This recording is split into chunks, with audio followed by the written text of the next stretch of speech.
All of that is about purpose. All of it is. Every single... For me, and for my wife, Marcy, as I began to write the outline for Real Magic and prepare myself to create these tapes that you're listening to, I didn't really know completely whether or not such things as I've read about in other places could really happen. Some of the miracles that you read about. I believed, I was open, but I didn't quite have that knowing. And somehow it was almost as if the universe were telling me that the knowing will come. The knowing will come. You'll get it. Just stay open and rid yourself of all of this doubt. Well, the knowing came in a really dramatic way. I was on Maui and I gave a talk at this particular church, this Unity Church on Maui, which is something that I do every year after we spend our summers there, if we can, with all the children. And it's this, to me, Maui represents a very spiritual place, a consciousness. And I gave a talk, and a very striking lady was in the church, and she had like a turban around her head, and she came up to me, and she said, "My name is Gail Longy, and my husband owns Longy's restaurant on Maui in Lahaina. Very famous restaurant, very well-known, big portions, great place." And I'd been there many, many times. And I said, "Oh, it's really great to meet you." She said, "I really loved what you had to say." She said, "On Wednesday, we are having a guest at our house. Would you like to come?" And I said, "Well, who is it?" She said, "Well, his name is Mauricio. And if you read Shirley MacLaine's book, Going Within, which is a book about meditation," she said in chapter 14, she describes who he is.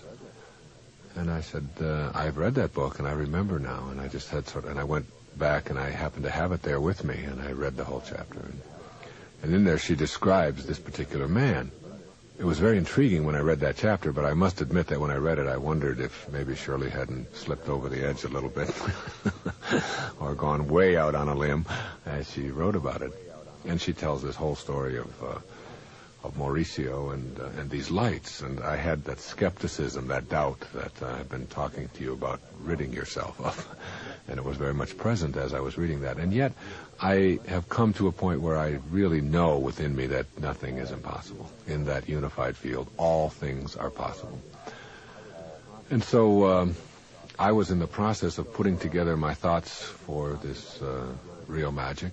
It was right at the time when I was writing the outline and when I had this inner kind of dialogue with myself that I mentioned earlier about how I would proceed to write a book about creating miracles, and how would I proceed to talk about this on tapes, and who was I, and the inner dialogue always seemed to come back that you will have the answers. They will show up for you.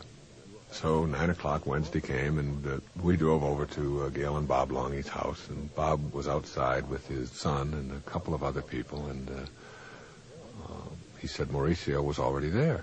And he said, in fact, he's up in our bedroom right now, and he said that Mauricio is with Gail's mother. And he said, "Come on out on the patio." And it was dark. And I looked out on the patio, and he said, "Watch in the room." So we could see the lights from where we were standing on the patio. And all of a sudden, the light in this dark room went off like lightning was striking in the room. And Bob, who is sort of a coarse, wonderful guy, but he's got his own vocabulary that is a bit rough, you might say. He just was overflowing with enthusiasm and excitement and saying things like, "This is, if you think that this is fake," he said, "I had this whole room checked out. I brought this." He's this guy saying, he says, "In my bedroom. This is no way that this thing could be artificial." He said, So we went back into the room, out inside, and maybe 15 minutes later, Gail's mother came down the stairs, and she was in a fog. She was almost like she was drugged. It was a very strange thing, but a very, very like peaceful look on her. And I had met her before at the church, and she looked right past me, and she walked into another part of the house. And I said to her, "Well, what was it like?" And she said, "I can't describe it. It was just wonderful." And she just disappeared. And we were going to go next, but Mauricio then came down the stairs, and he was a short man, stocky build, approximately 60 years old, He had a T-shirt on that was soaked, and he had this mane of white hair, and very, very peaceful looking. He was 60, but he had no lines on his face at all. And he spoke Portuguese, very, very little English. And he knew of because my books have been published in Brazil in Portuguese.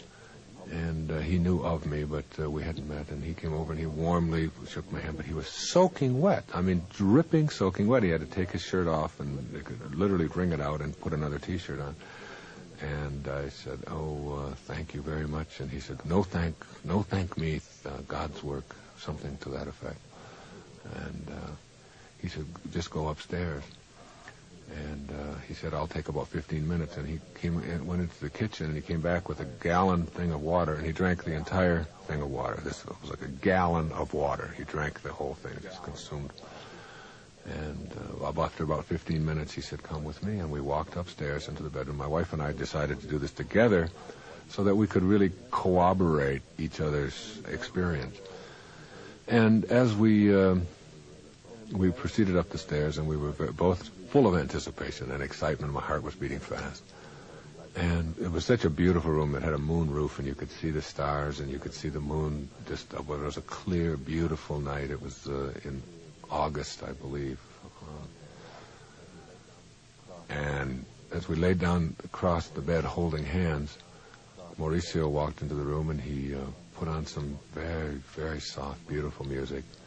And he came up behind my wife's head, and he put his hands on her forehead, and he asked us both to close our eyes and just to experience it. Now, I just said, I'm not closing my eyes. I didn't say anything, but I didn't close my eyes. I said, there's no way I'm closing my eyes when I'm in here. I am going to see everything that is going on. I'm going to experience this, the full ramifications of it. I want to know every detail. I want to see it all.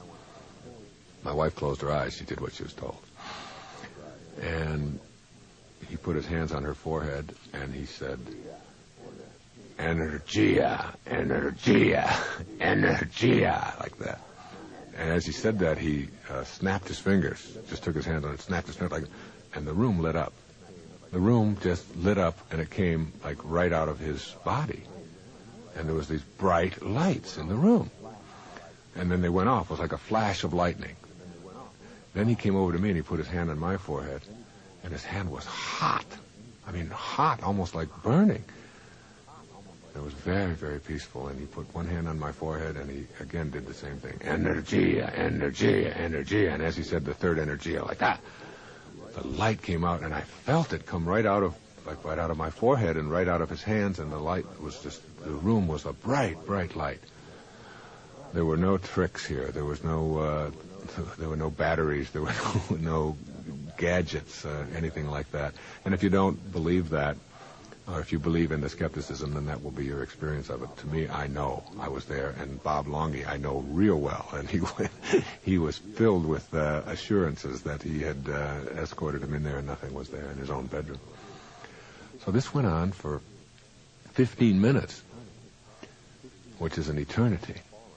And I had fallen like 3 days before on a slippery rock, taking the kids to this park, and I had a real bad cut on the shin of my left leg, and it was at that time it was scabbing over, and it was very painful. I was walking around with a little bit of a limp and overdoing it a little, but it was a pretty bad scrape.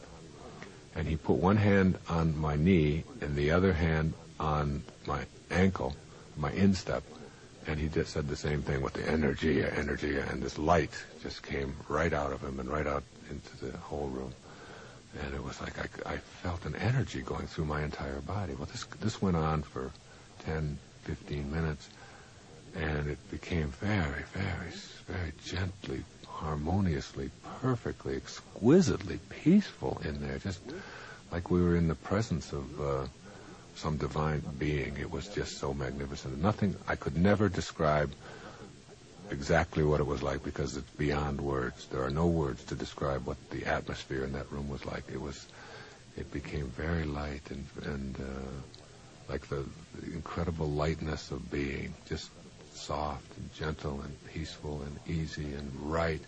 And it was like what I've heard people describe in Raymond Moody's books and Elizabeth Kubler-Ross when they talk about these near-death experiences.